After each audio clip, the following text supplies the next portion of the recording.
Rise and Shine Rwanda, it's Wednesday the 15th of July.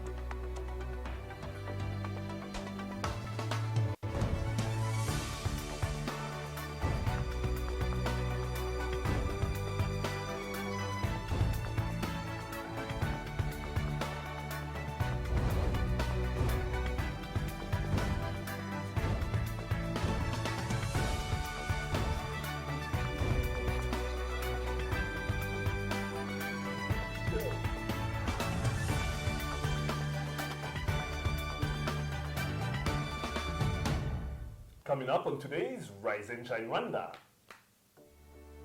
Another worldwide ranking, another great feat for Rwanda's government. We learn about IT solutions that are set to change the Rwandan economy. And a profile of an artist who doesn't use brushes to make his masterpieces. Good morning, it's just after 7 o'clock in the morning and you're watching Rise and Shine Rwanda with me, Makeda Mahario. And me, Regis Ishesha, and over the next hour, we'll bring you all the latest news, sports, and business headlines from here in Rwanda and around the world. And the Rise and Shine team are here in studio. Fidelis, what's happening in the world of the money? Well, in the money we get to learn about an IT solutions company that is going to making it easy for our relatives to call us and for us to call them that are not in the country, and of course to help us pay our bills. Very Long good stuff. distance So no more calls. excuses, yeah. Oh, I like no more that. excuses. All right, Arnold Sports, what's happening? I suppose we look at the Tour de France. I think I'll be joined by Asha a little bit later on in the show to look at the Tour de France. Right.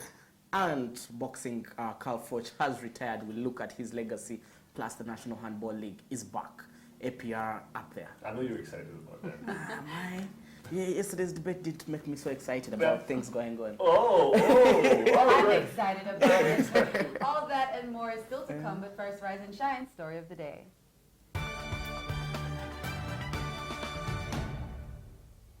When it comes to efficiency, the government of Rwanda has little to no competition on the continent.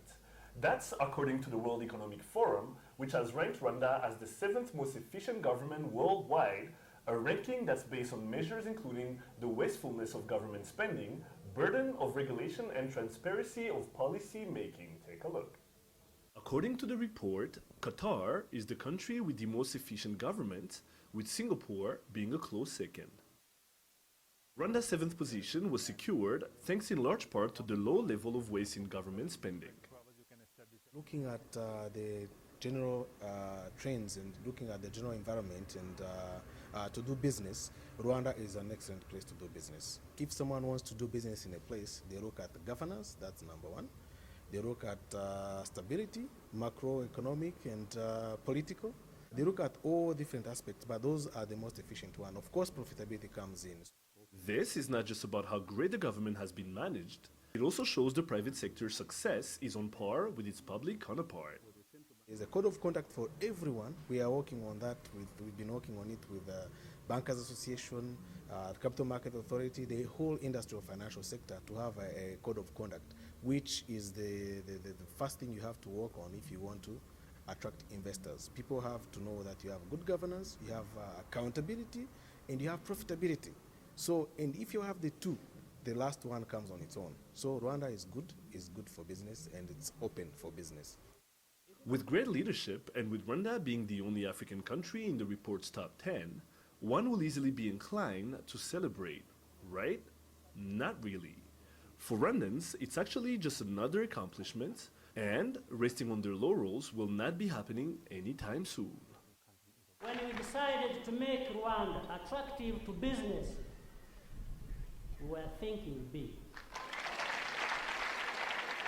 When we invested in a broadband network that reaches all our 30 districts, we were thinking big. We have done so well, but we can do even better. So we should not rest, we should not be complacent, we should keep going until we hit the top. But I would say it's not good enough, because we were taught since we were kids, you have to excel as Rwandese, it's in our culture. So there is room for improvement. But looking at where we are coming from, we have done very well. Another great accomplishment. Regis Isheja, Rise and Shine Rwanda.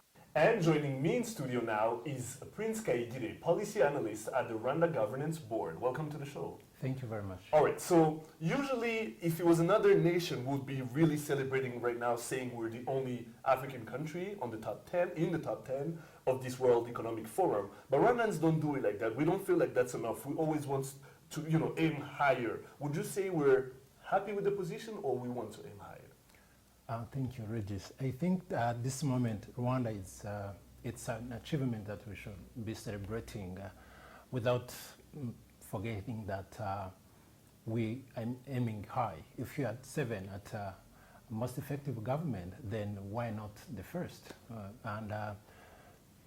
It's possible. Going back to 21 years ago, we experienced the most dangerous situation in Rwanda.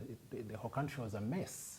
And now we are in a governance global competition where we rank 7th and 3rd on the continent. It's something that we should celebrate.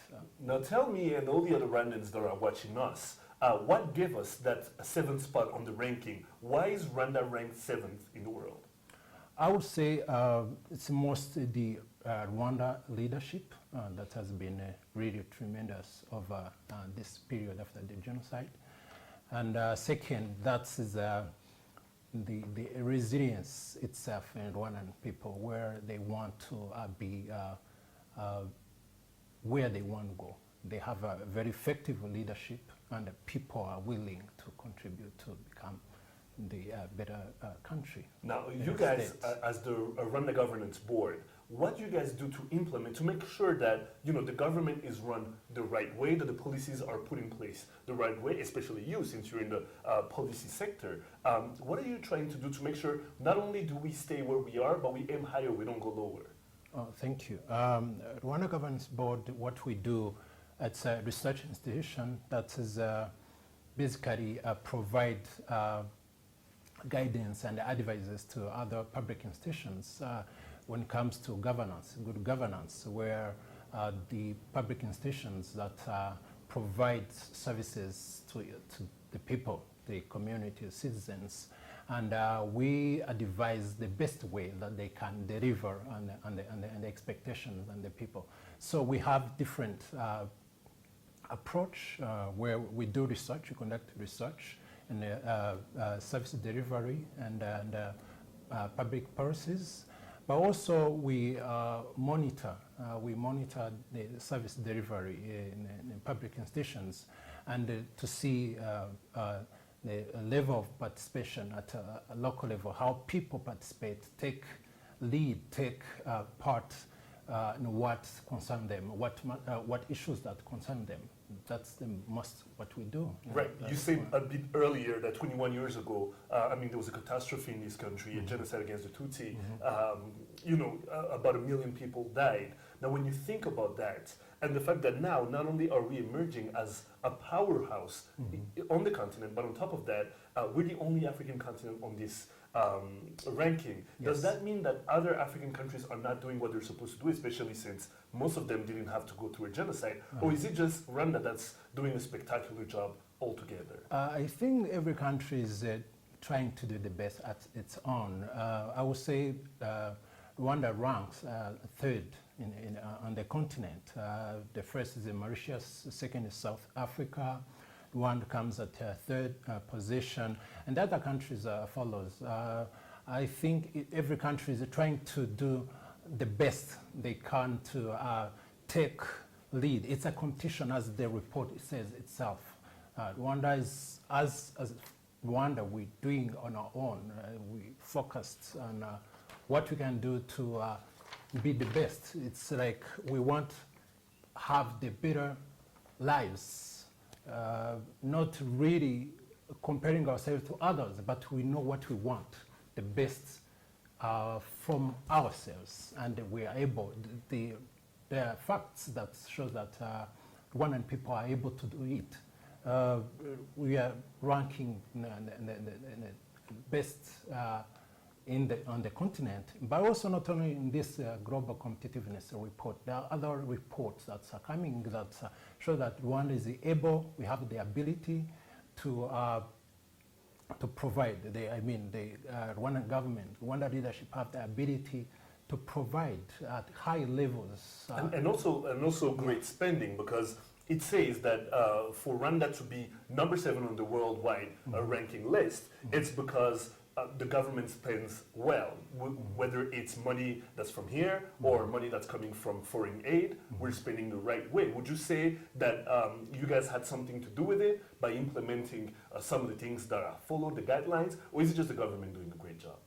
Well, the government, of course, you have, maybe I would say, the report actually measures the set of institutions, policies, and the factors that are set to provide a framework for economic prosperity. So I would say that once you have a policies and institution in place, it provides like a way, it makes it easier to perform on the spending, on any other tasks or activities that the government is being involved. Yeah. Well, Prince Kaigire, it's been an honor to host you on the show. Hopefully you'll be back very soon. Thank you very much. All right. You're watching Rise and Shine Rwanda. We'll be right back after the break. Here is to traveling and saving. Starting 1st of April to the 1st of June, travel with Rwanda and take advantage of our reduced fares and enjoy our world-class services in great comfort and safety.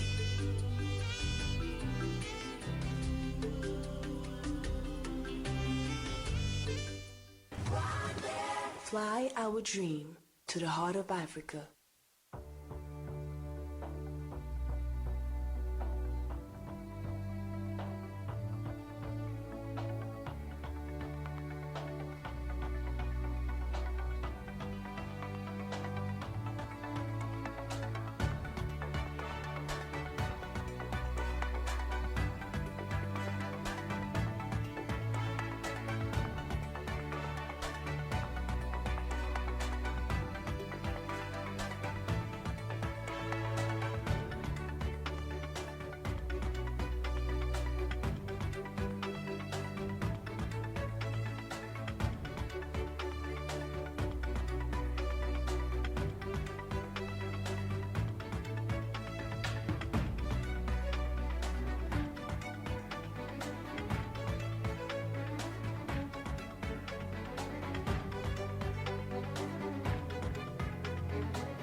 Welcome back to Rise and Shine Rwanda. Let's get to today's business news. Fidelis Karangwa has the details.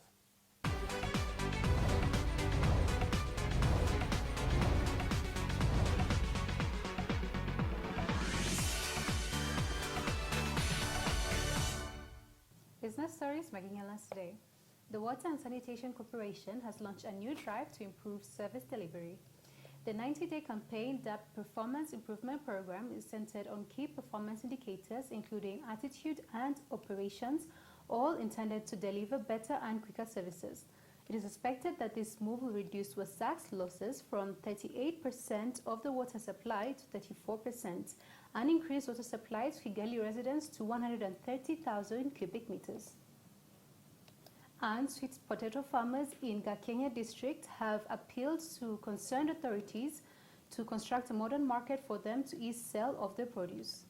Farmers complain that lack of market for their produce pushes them to sell at giveaway prices and believe they would be able to sell more once a market is constructed for them.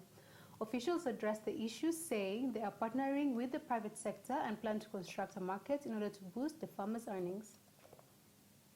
Now, with most Rwandan people having relatives and friends in all parts of the world, the need to make calls and help to pay everyday bills has risen even higher over the years. Having experienced challenges like this during his time in America, this entrepreneur set out to find a solution for this problem. Take a look. We have all experienced it before when you call your friends or relatives outside the country and are restricted to a maximum 30 minutes conversation because airtime costs are too high. For Alex, however, a Rwandan student in America, finding a solution to this problem was top on his agenda. It was cheap for someone in Rwanda to call someone from the US or Canada. So the idea was, if I want to talk to my girlfriend or talk to my dad, I send him the airtime and he calls me instead of me calling him. So that's why we came up with the idea of it's like a me to you, but someone is buying it from the US. So people come on our website and they buy using their Visa card, MasterCard, and PayPal. So that's one of the services, international airtime top-up. And then immediately, like 1 month after launching the airtime, then we started selling electricity as well. So this is a service that we also provide to the diaspora. Let's say someone is in Belgium and they have a family here in the Eastern Province. They just go on our website and they buy the electricity for their family, and the person in Rwanda gets an SMS of the token to enter into the cash power. Having settled back in Rwanda in May of 2014, he decided to take on the challenge to find IT solutions for everyday problems as a business and full-time job, where he added software development, IT consulting, and engineering solutions to the mix. But with the fast development of ICT in Rwanda, what has his experience been like dealing with the competition that's already on the market? When we first came, we had the idea of start building websites. But the issue was, we found out that that's what actually everybody does. So everybody, most of the people that graduated with an IT degree, computer science or computer engineering, the ones that we found there is too much competition, and there were so many people that are doing that kind of thing. So we were like, okay, let us focus on software development, where we develop something that when we go on the market, a customer is not going to ask us, why are you charging this when out there they charge this? So we thought of developing products that are unique. When they come on the market, they will only be the ones on the market. With the continuous growth in the ICT sector in Rwanda, solutions like these and more can be expected in the near future, making our lives so much easier and the development of our country achievable sooner than expected. Karangwa Fidelis, Rise and Shine Rwanda. And joining us now in studio are Alex and Bosco from I Stay Connected. Welcome, guys, to the show. Oh, thank you very much. Perfect. Now let's just start immediately with, I want to know, so you started this business last year. What has the response been so far? How have people basically received the services that you're offering them at the moment? The response with the airtime, actually we started 2013. Oh. But the response has been really good. So far, you see the response by how you were able to retain the customers, the new customers. So the customers that we started with 2 years ago, they are still our customers. So it is, the hardest part is for us to get a new customer, but once we have got the customer, we have been able to retain our customers. So that means they are satisfied with our services and they love it. Yeah. Now, Bosco, he just mentioned that once you guys get customers, then it's easier for you guys to maintain them. But starting up, what are some of the other challenges that you've been facing so far up to date in your business? People to welcome the idea. Someone has to, excuse me, someone has to initiate the movement. So the hardest part was to begin. From beginning, then we improve our services, we get feedback from our people, then they tell us what is not going well, what they don't like. We are open to negative comments too. So people, most of the time, they thought it was a challenge, but it would take it on to our advantage to improve our service. Okay, perfect. And now I know you developed a special software that's basically been getting a lot of attention, the one that's helping schools to maintain records of their students' performances and all this. That's right. How has that been going so far? And I know schools must be jumping on this idea to use it, because I mean information gets lost all the time. I know I've been a student, and you know records get lost all the time. So are you being able to sell it to all schools yet, and do they understand how it works? Because I know people in Rwanda basically generally not just big on software, because it's still a new thing in the market.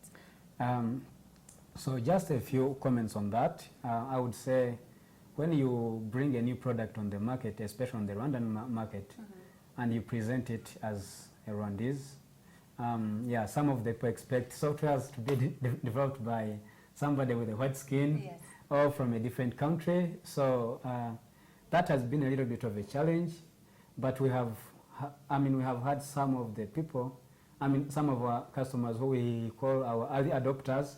So far, the system is being used by 10 schools, to be specific. Oh, nice. So they have been able to welcome it, and we have got really some good, some good comments from them.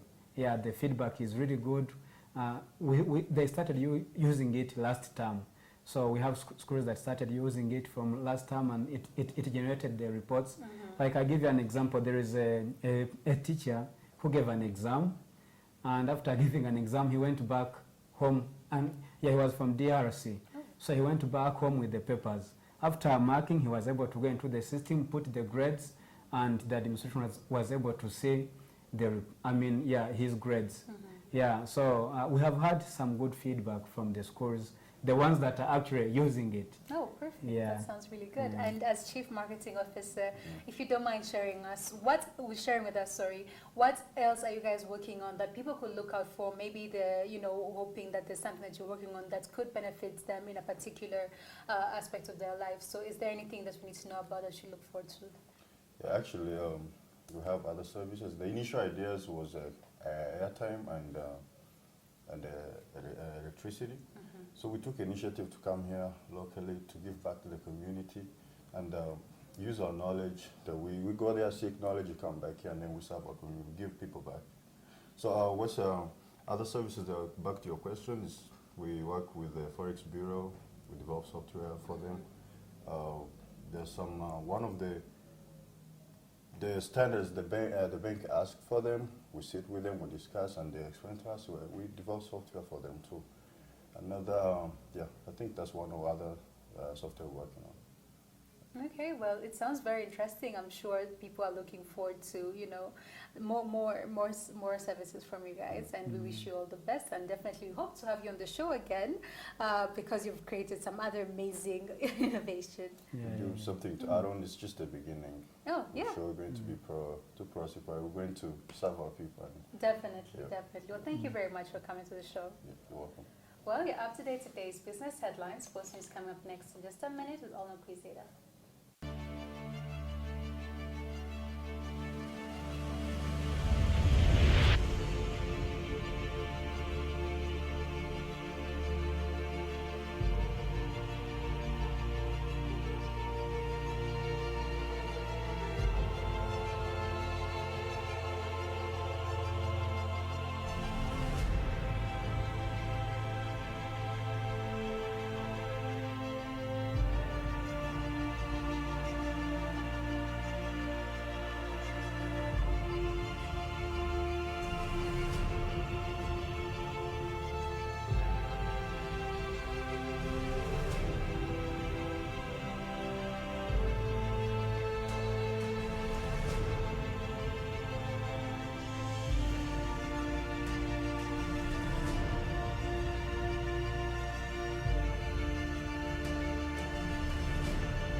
welcome back to Rise and Shine Rwanda. Time now for your sports news. I'm Arnold Quizera.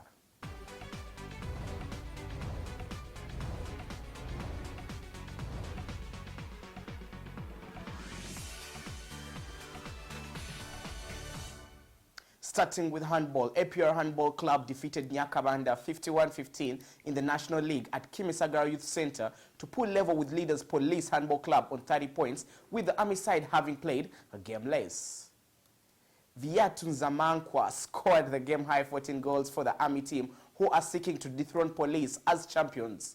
Earlier on Saturday, ES Chigoma beat ES Urumuri 32-20 to cement third place with 28 points. Reigning champions Police will play their first second-round match on Sunday against Nyakabanda at Kimisagara Youth Center. Four-time world super middleweight champion Carl Froch has announced he is retiring from boxing. Nicknamed the Cobra, Froch twice won the WBC title as well as the WBA and IBF belts during a highly successful career. Froch won 33 of his 35 titles, with 24 of those coming by knockout. He defeated arch-rival George Grooves in a Wembley Stadium rematch, which turned out to be his final fight in May of last year. And finally, cycling, looking at the Tour de France, Chris Froome retained the yellow jersey and extended his lead over his fellow Tour de France favourites after Team Sky finished a close second behind winners BMC Racing on Stage 9's team time trial. BMC Racing stopped the clock on a rolling 28-kilometer course from Vence to Plume Lake in 32 minutes 15 seconds, which was 0.62 seconds faster than Team Sky and 4 seconds ahead of Nairo Quintana's Movista in third. Alberto Contanda's Tinkoff Saxo finished 28 seconds down in fourth place, while Vicente Nibali's Astana were 35 seconds back in fifth. It means Froome's advantage at the top of the general classification over second place TJ Van Gardijn of BMC Racing is out to 12 seconds, but the Briton now leads fifth place contender by 1 minute 3 seconds overall. Ninth place Quintana by 1 minute 59 seconds, and 13th placed Vincenzo Nibali by 2 minutes and 2 seconds. All right, Arnold, with Froome retaining the yellow jersey, do you feel like, outsiders like the contenders and the others can still be a threat to him winning? I think right now it has reached a point where it is his to lose, because he even won yesterday's 10th stage, Chris Froome winning that stage. And before the Tour de France, looked at people like Alberto Contanda, the Spaniard, as some of the people who may push him, obviously Nibali, the Italian, people who may push him all the way. But Chris Froome is proving to be stronger, especially now in the mountain stages. That team time trial was very important for his team, Team Sky. And he has a very great supporting cast, with the likes of Mark Cavendish in there for the Team Sky. And you feel at this point with their strategy, it's Chris Froome's race to lose. All right, now let's move on to the Cobra retiring.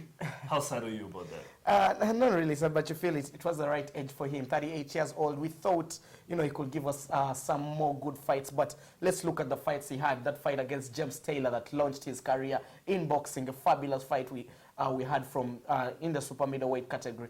I think Carl Froch represents what was a golden generation for British boxing. He was one of the people that remained behind when you look at the likes of Lennox Lewis, when you look at the likes of Ricky Hatton, which was a very good generation of British boxing. You can see him there taking on the Mexican Marquez in one of his fights. And, 38 fights, winning 33 of those, 25 by knockout.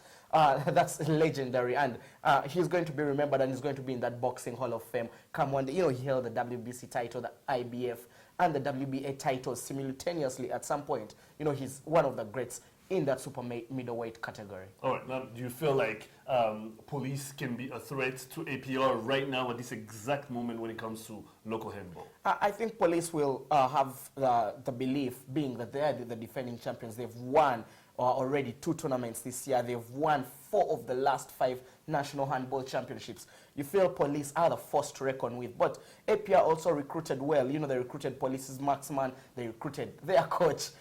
So they will also, they are a threat to Police Handball Club. But recently, Emmanuel Gassana, the IGP of the National Police, talked about them giving them more money, supporting the police sports structures. That's after the football team won the Peace Cup. Now, can their counterparts in the Handball Federation, our police there putting on the blue, replicate the same form? You think they can? And you know they're going to go into the playoffs and they still have that match against APR, which is more or less the title decider for the two teams. And Arnold, now when you look at handball in the country right now, do you feel like we're where we want to be with those two teams heralding all the other teams? Do you feel like we where we would love to be? I think there's a big gulf in class, especially now when you look at the top two have 30 points, with APR of course having the game in hand. But the third place team, which is Kimisagara Youth Center, which is in third position, has only 19 points. So there's still a big gulf in class.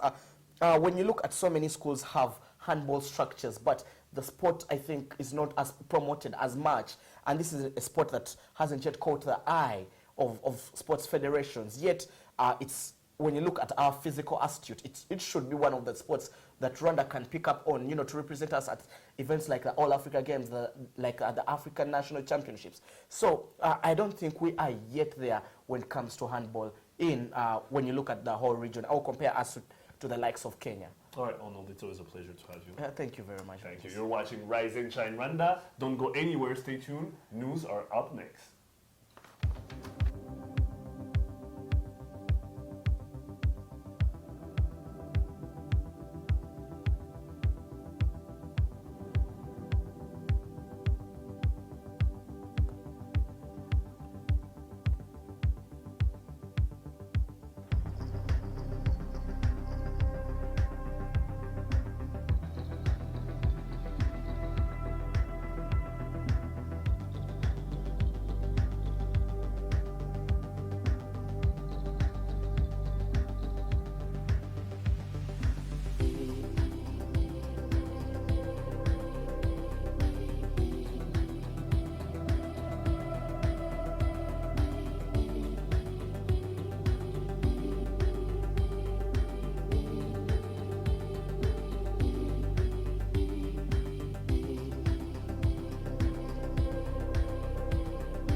Welcome back to Rise and Shine Rwanda. Let's take a look now at news making headlines here in Rwanda and around the world.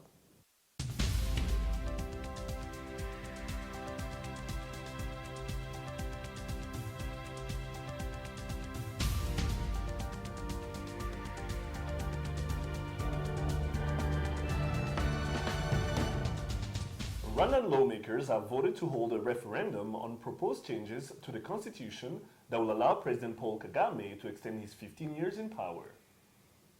At least 3.7 Rwandans petitioned Parliament to amend Article 101 of the Constitution to remove presidential term limits, calling for President Paul Kagame to run for a third term in office in the 2017 presidential elections. The vote was backed by 24 of 24 senators, making it 100% in support, and in the parliament by 79 of 80, making it 98%. His Excellency President Paul Kagame is currently serving his second and last 7-year term in office, having first assumed the presidency in April 2000 during the transitional period, before going on to win the country's first ever democratic election in 2013 and in 2003, and then getting re-elected in 2010. The National Unity and Reconciliation Commission is set to launch a new survey on the state of reconciliation among Rwandans. This was announced last Friday at a meeting convened to discuss the research project dubbed Rwandan Reconciliation Barometer. National Unity and Reconciliation officials said the research intends to track the state of national reconciliation among the general public through citizens' views and perceptions. In regional news, Uganda's President Yoweri Museveni was expected in Burundi yesterday to mediate between government and opposition in a personal intervention underlining the scale of regional alarm over a violent standoff. Regional African states meeting in Tanzania on Monday called for the July 15 presidential poll to be delayed to allow Ugandan President Yoweri Museveni to mediate. They also urged steps including a disarming youth group linked to political. Burundi's election bid triggered weeks of protests, often involving clashes between demonstrators and police. Dozens of people have been killed. And in international news, Nigeria's President Muhammadu Buhari has appointed new defense chiefs after sacking the heads of the Army, Navy, and Air Force. The sackings were expected as the president has repeatedly criticized the military's inability to defeat Islamist group Boko Haram. The new military chiefs will be expected to work closely with neighbors Chad, Cameroon, and Niger as they join forces to tackle Boko Haram. Officials say the hope is that they have a good grasp of what is needed to end the violence.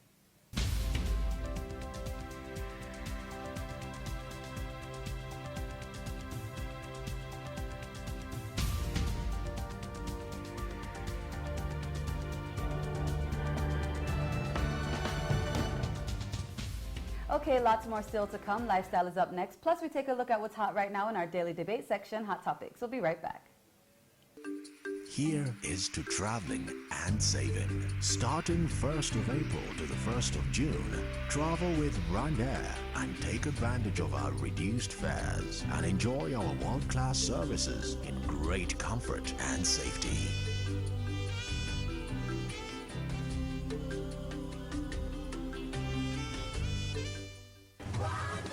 Fly our dream to the heart of Africa.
Welcome back to Rise and Shine Rwanda. Time now for Lifestyle. Makeda, what do you have for us? I have an artist who wouldn't conventionally be called an artist, but you'll see what I mean. Interesting.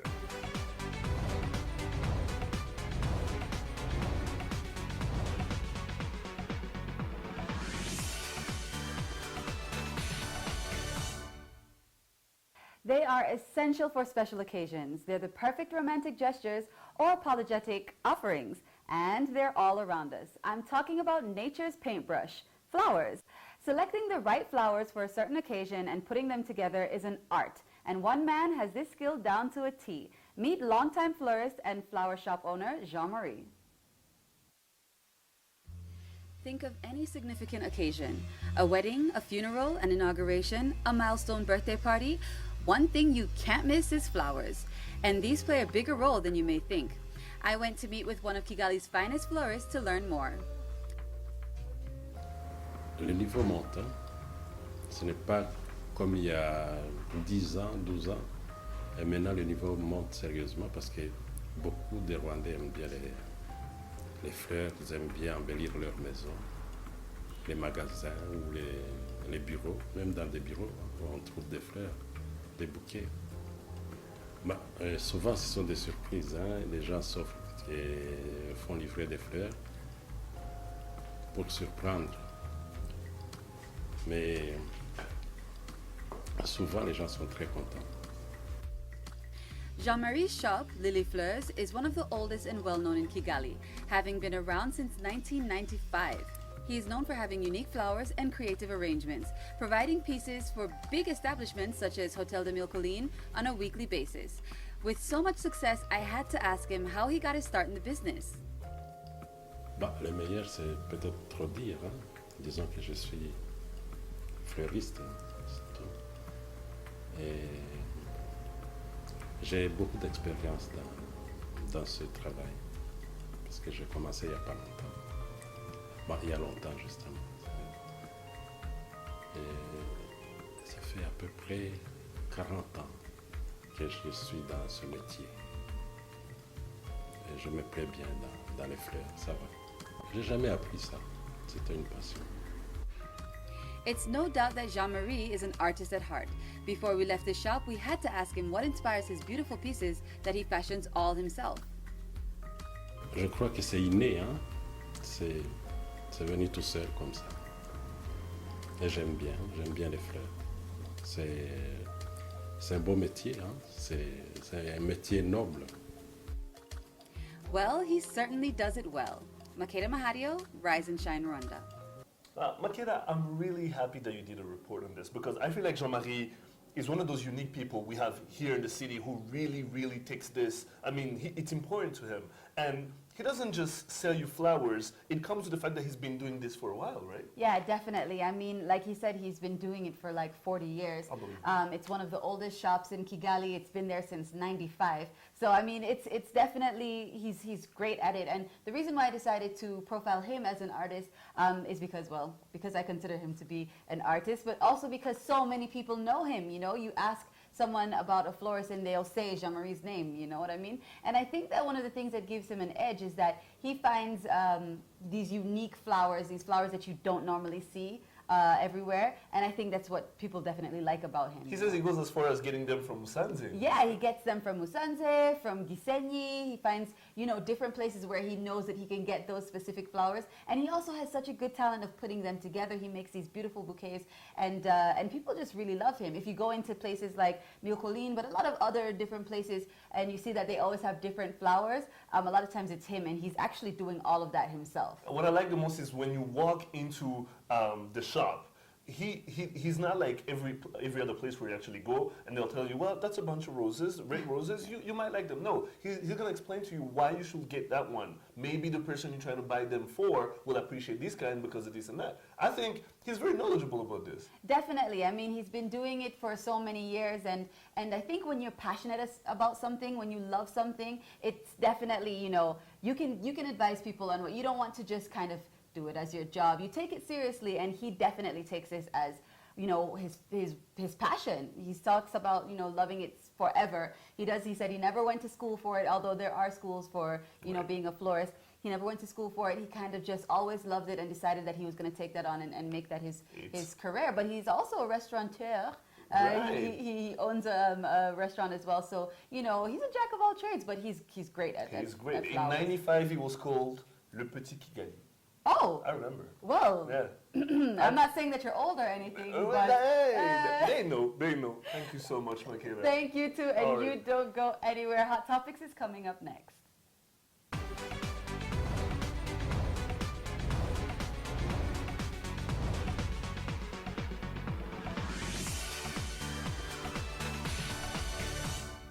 Welcome back, and it's that Hot Topics time again. As always, the Rise and Shine Rwanda team have been out and about, gathering everything you need to know about what's happening here and abroad. From what's trending on Twitter to the debates in your local cafe, we've got it for you right here and right now. All right, guys, so this is what's on everybody's mind. This is what everybody's talking about, basically. 3.7 million Rwandans petitioned that the president actually stay in power, that he could be allowed to run for the third term. Obviously, we know that there was only 2 terms allowed for presidents. And so they called for an amendment of the 101 article, which has been trending for a while now on social media. So, deputies and senators met yesterday to, exchange with the population and find out about maybe this is a good idea, maybe they should be doing this. Arnold, take it from here. I feel like I'm losing the track of the whole thing. No, actually, they didn't meet with the population. They had a public sitting. Right. You were there? Yeah, I was at the parliament. Both chambers of parliament, that's the Senate House and the lower chamber of parliament. Now, the lower chamber of parliament had all MPs present, about 80 MPs. Now, Some people were standing, they weren't enough people seats. were even seated that if you left one session and went into the other, you couldn't get back into the other session. But people were talking about the MPs, especially in the lower chamber, were talking about first of all, it wasn't a debate. It was, to me, more or less, this is a personal opinion, it was a monologue. Because these guys they were just talking about how we're going to amend the constitution, which they have every right to, going by Article 2 of the same constitution. But saying the petitions of 3.7 million Rwandans had to be listened to, even a very outspoken MP like Honorable Nkusi was like, yes, I don't agree with the need to change the petition, but citizens have spoken. But let's not forget there are some citizens who spoke out against the change of this constitution. Now, no member of parliament or senator came to air out those views. Remember, Green Party, which is a registered party in the country, which is known as an opposition party headed by Frank Habineza, came out to speak, and handed in their petition to parliament. Now, that was one side of the population that you felt, was ignored. So what happens to that side of the view? MPs now are going to go back and get into consultations, which of course are going to lead to a referendum according to the law. But then, should we go for a referendum if we're already seeing, that majority there? Because when you look at, with the lower chamber, there are 80 MPs and 79 voted to say, let's start the process of amending. Now, of those 79, the one whose vote was just invalid, probably that MP's vote. But of the Senate side, of the 26 senators who were supposed to be there, there were 24 senators. The 2 were absent, one on sick leave and the other on an official government mission. Again, 100% decision. So that's 2/3 of the number that they wanted. And it's going to go down now to consulting the citizens, and hopefully... And that's 3.7 million, that's like three quarters, right? Yes. Of the voting population. I think it's half of the population that actually vote. Because remember, there's a going by the last time when... Going by the, right, when going by 2010, that's what Makeda said, that's 3/3 of... That's three quarters of the voting population. So, I mean, it's just so crazy to me that, something that is happening here in an orderly way, it's so much of a paradox to what's happening in Burundi. It's just the exact opposite, and I'm looking forward to what happens. I mean, I don't mind. All right, Fifi, before we wrap up, your point of view? No, I feel like, so far, everything has been done well, apart from the fact that, like you said, I don't agree with the fact that there's a particular part of the population that's not being listened to, because at the end of the day, to avoid any conflict, to avoid people not feeling, it is a democracy. At the end of the day, they should consider everyone's thoughts and everyone's opinions. So I feel like it's really important that they take a lot of time actually and consider what these people also have to say, because even the president said it during his speech the last time when he was talking to journalists, and he said, you know what, I personally am on the side of the people who don't want me to stay in power. So I feel like they actually should give him a, they should give him a chance. I think it should look long term. Let's not only look at, President Paul Kagame. He has done a fabulous job. Exactly. But what happens if we get a leader who we don't want? There's that is another side that a lot of people are also talking about on social media. They're saying, they're not just going to change the constitution for the president that we have now, but for all the presidents. Exactly. So what happens after he leaves then? What? They change it back? Well, anyway, we want to know. We'll talk about this further later. We want to know what it is that you guys think. So don't forget, we love to hear your thoughts, comments, and feedback on what we're talking about here in Rise and Shine Rwanda. So tweet us at Rise and Shine RW. Like us on Facebook, send us ideas for programs, or tag us in your photos. Comment on what we're talking about. Check out our Rise and Shine Rwanda YouTube page where you can catch all the shows and reports that we upload daily. Follow us on Instagram, Rise and Shine RW. We're always posting behind the scenes photos. Or check out our Rise and Shine Rwanda website. Well, that's all the time we have for today. We love to hear your feedback, so let us know if you have any ideas for the program. You've been watching Rise and Shine Rwanda with me, Makeda Mahadio. And me, Regis Isheja, will be here same time, same place tomorrow, so do join us then. But for now, from the both of us and this great team over here, have a great day, guys. Bye-bye. Bye.